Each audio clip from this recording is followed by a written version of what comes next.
జగనన్న మన తాడిపత్రి నుంటే మూడోసారి ప్రచారానికి శ్రీకారం చుట్టాడు.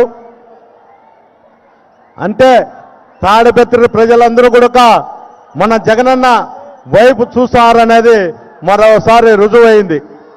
అంతేకాదు మీకు అందరికీ చెప్పేది ఒకటే, తాడిపత్రి ప్రజలకు అందరికీ కూడా తాడిపత్రిలో ఉన్నటువంటి వైఎస్ఆర్సీపీ నాయకులకు, కార్యకర్తలకు, తోటి ఎమ్మెల్యేలకు అందరికీ కూడా పేరు పేరున నా హృదయపూర్వక నమస్కారాలు తెలియజేస్తూ నేను చెప్పేది మీకు అందరికీ ఒకటే, తాడిపత్రిలో జగనన్న పాలన వచ్చినాక ఏ విధంగా ఉంది అనేది ఒకసారి మీరు అందరూ ఆలోచన చేయండి.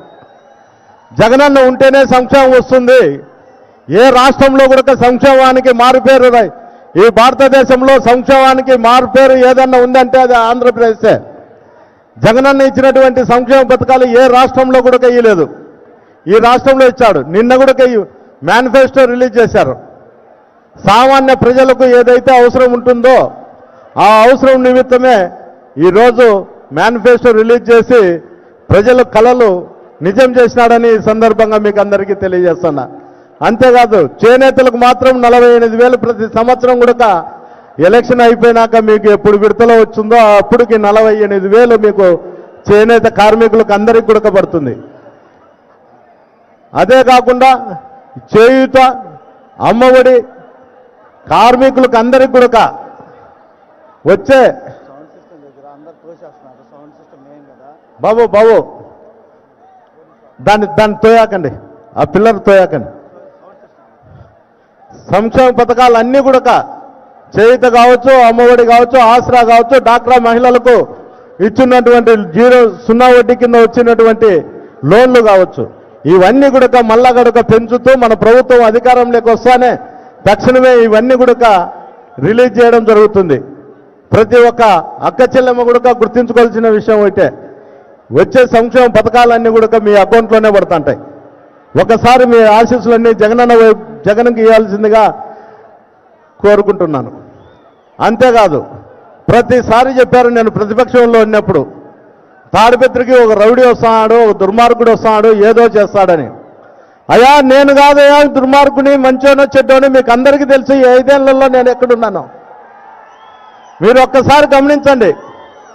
గతంలో ఉండేటువంటి నాయకులు ఏ విధంగా ఉన్నారు, ఈరోజు ఉన్నటువంటి నేను ఏ విధంగా ఉన్నానో ఒక్కసారి మీరు అందరూ ఆలోచన చేయండి. జగనన్న ప్రభుత్వం వచ్చిన తర్వాత సంక్షేమం ఒకవైపు, అభివృద్ధి ఒకవైపు నడుస్తుంది. ఈ సంక్షేమ అభివృద్ధితో పాటు శాంతి కూడా ఈ తాడిపత్రిలో నడుస్తుంది. శాంతి గురించి నేను ఎందుకు చెప్తున్నా అంటే, గతంలో ప్రొద్దున లేస్తే తాడిపత్రిలో 10 పికెటింగ్లు ఉండేటివి. ఆ 10 పికెటింగ్లు నామకా వస్తుండేటివి. ఎవరు ఏమి చేసినా జేసీ కుటుంబం ఉంటే మనకు పోలీస్ స్టేషన్కి అర్జీలు రావాల. ఆ అర్జీ వస్తేనే పోలీసులు తీసుకునేవాళ్ళు. ఆ పరిస్థితి నుండి ఈరోజు తాడిపత్రిలో ఎక్కడే కానీ పికెటింగ్లు లేకుండా అధికారులు కూడా స్వేచ్ఛగా వాళ్ళ ఉద్యోగాలు వాళ్ళు చేసే పరిస్థితి ఈరోజు ఆసన్నమైంది. ఇంకొకసారి మీరు అందరూ కూడా జగనన్న వైపు చూడాలా, జగనన్న మీ ఆశీస్సులు జగనన్నకు ఉండాలా. తాడిపత్రి ప్రశాంతంగా ఉండాలన్నా, సంక్షేమ పథకాలు మీకు అందరికీ అందాలన్నా జగనన్నతోనే సాధ్యం అనేదే నేను చెప్పేది. తాగునీరు కానీ సాగునీరు కానీ మన ప్రభుత్వం వచ్చినాక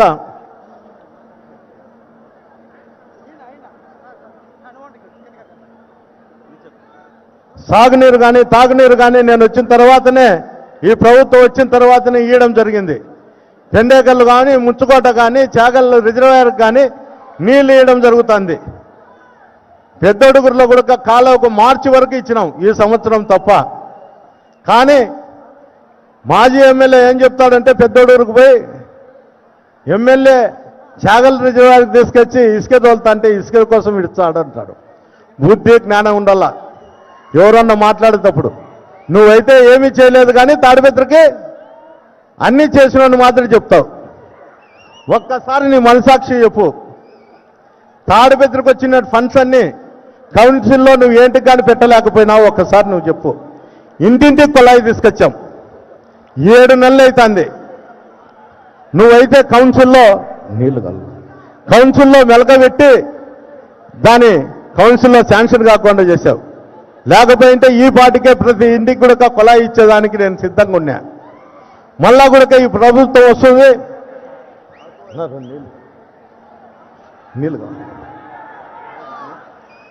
ఈ ప్రభుత్వం వస్తుంది, మళ్ళా కూడా మనం ఎమ్మెల్యేగా గెలిచబోతున్నాము. మీ అందరి ఆశీస్సులతో ఖచ్చితంగా ఎలక్షన్ కౌంటింగ్ అయిపోయిన 3 నెలలకే మనము ఖచ్చితంగా కూడా ఇంటింటి కుళాయి ఇచ్చి తీర్తామని కూడా ఈ సందర్భంగా మీకు అందరికీ తెలియజేస్తున్నాం. అయ్యా, మీరు ఆలోచన చేయాల్సిందేది ఒక్కటే, ఎవరి వ్యక్తిత్వం ఎలాంటిదో ఒకసారి ఆలోచన చేయండి. గతంలో ఏ విధంగా ఉన్నది, ఈరోజు ఏ విధంగా ఉన్నది అనేది ఒకసారి ఆలోచన చేయండి. గత పాలకులు ఏ విధంగా ఉన్నారు, ఈరోజు ఏ విధంగా ఉన్నారు అనేది ఒకసారి మీరు ఆలోచన చేసే సమయం కూడా కాసన్నమైంది.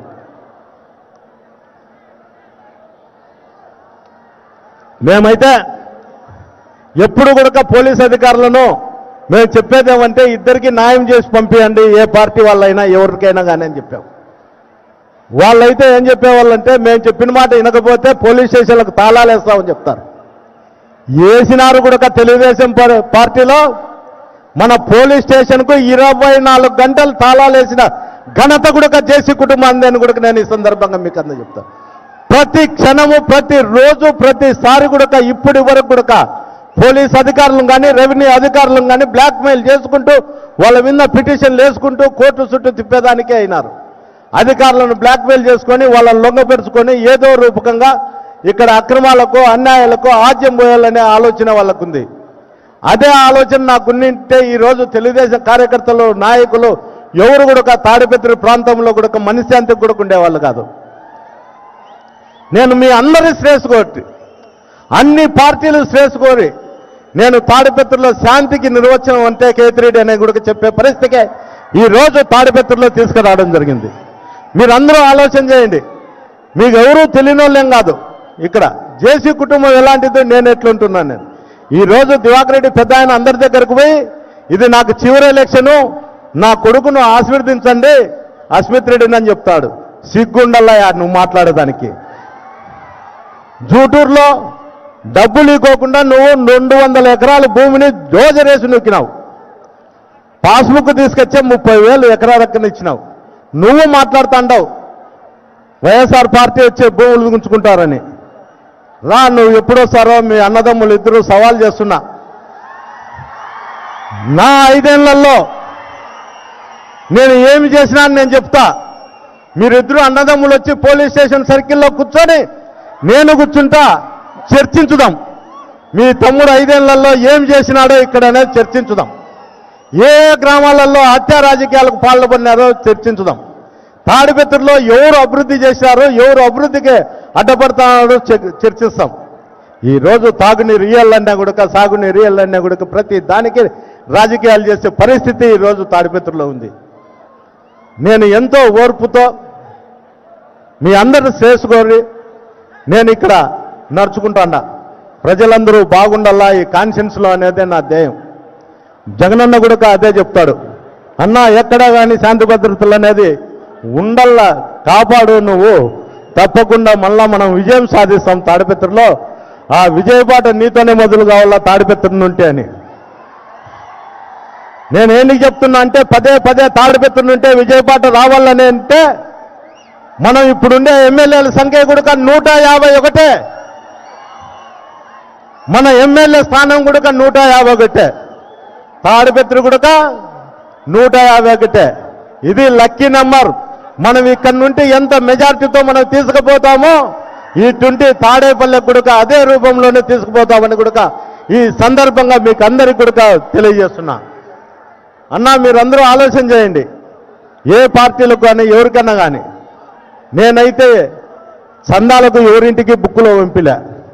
నేను దేవాలయాలు కడతాండా మీరు చందాలు ఇవ్వండి అని ఎవరిని అడగలే. నేను పూజలు చేస్తాడా లేకపోతే నేను మీటింగ్లు పెడతాడా మీరందరూ చందాలు ఇవ్వండి అని నేను ఎవరిని అర్చించలే. కానీ గత ప్రభుత్వంలో సంవత్సరానికి ఎన్ని చందాలకు బుక్ వస్తానేదో ఒక్కసారి ఆలోచన చేయండి. చాలా మందిలో కూడా ఈ ఆలోచన రావాలా. ఎందుకు చెప్తున్నా అంటే నేను వచ్చినప్పుడు నన్ను ఒక చిత్రీకరించి చూపించినారు తాడిపత్రిలో. నేను వచ్చినాక ఆ మార్పు ఎంతో అనేది నేను చూపించగలిగిన. నా నిజాయితీ ఏందో నేను చూపించగలిగిన. నేను ఒక రైతు బిడ్డను, నాకు తెలుసు ప్రజల యొక్క కష్టాలు ఎట్లుంటాయి అనేది నాకు తెలుసు. కాబట్టే మీ యొక్క క్షేమం కూడా నేను ఈరోజు మీలో ఒకనై, మీ సేవకునై నేను మీ గ్రామాల చుట్టూ, మీ ఊరు చుట్టూ, మీ ఇంటి చుట్టూ తిరుగుతూ, అయ్యా వైఎస్ఆర్ పార్టీకి ఓటేయండి, తిరిగి మళ్ళా కూడా వైఎస్ఆర్సీపీ జెండా తాడిపత్రిలో పాద్దాము అని మిమ్మల్ని అందరినీ చేతులు జోడించి మిమ్మల్ని అందరినీ అడగడం జరుగుతుంది. నేను చెప్పేది ఒకటే, గత 30 సంవత్సరాల్లో ఎప్పుడైనా కానీ జేసీ కుటుంబం వచ్చి మీ గడప దగ్గరకు వచ్చి మాకు ఓటేయండి అని అడిగిన పాపాన ఏ రోజన్నా పోయిందే అని కూడా మీకు అందరికీ తెలియజేస్తాను. ఆ రోజు వాళ్ళ అధికారంలో ఉన్నప్పుడు, వాళ్ళ అధికారం చెలాయించేటప్పుడు గ్రామంలో 2-3 మాట్లాడి తర్వాత ఎవరన్నా కానీ మిమ్మల్ని వ్యతిరేకిస్తే పోలింగ్ అయిన తర్వాత నా దగ్గరకు రాండి, పొద్దున్నే సిఐని ఎస్ఐని వాళ్ళ ఇంటి దగ్గర పంపిస్తా అని చెప్పేవాడు. ఈరోజు కూడా చెప్తున్నాడు, మళ్ళా పెద్దారెడ్డికి మీరు ఓటేస్తే దౌర్జన్యాలు దోపిడీలు జరుగుతాయని. అయ్యా నాకు ఓటేస్తే దౌర్జన్యాలు దోపిడీలు జరుగుతాయో లేదో నాకు తెలుసు, కానీ మరొకసారి జేసీ ప్రభాకర్ రెడ్డికి కొడుకు ఓటేస్తే మటుకు, తెలుగుదేశం పార్టీని బలపరిస్తే మటుకు దారి దోపిడీలు కూడా జరుగుతాయి. మీరు పెళ్లిళ్ళకు పోయేటప్పుడు మాట కాల్చి మీ మెడలో దండలు కూడా కొంచెపోతారు, ఉంగరాలు కూడా కొంచెపోతే పరిస్థితి ఈరోజు తాడిపత్రిలో ఏర్పడింది. ఇవన్నీ నేను ఎందుకు చెప్తున్నా అంటే ఈరోజు వాళ్ళు ఈ 5 సంవత్సరాల్లో వాళ్ళు చేస్తున్నటువంటి